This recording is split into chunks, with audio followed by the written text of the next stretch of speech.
Welcome. In front of me is a Samsung Galaxy Z Fold 2, and today I will show you how to put the device into safe mode. And to get started, simply pull down the notification panel, tap on the power key right over here, and then hold power off. This will change it into safe mode, so tap again to restart your phone in safe mode. Downloaded apps will be temporarily disabled to help you troubleshoot your phone. This is a mode that you can see if some app is causing you problems or phone is, for instance, malfunctioning. And overall, if you have some kind of problem with your device, you can put it into safe mode to kind of remove any kind of apps that might be causing it.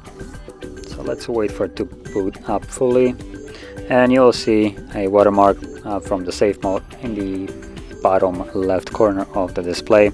So there it is. And let me quickly put a pin for the SIM card. So right now we're in safe mode, obviously. And as you can see, even weather is disabled at the moment. So yeah, that is how you boot it into safe mode. And once you're ready to leave this mode, all you need to do is just tap on the power key once more, and this time select restart.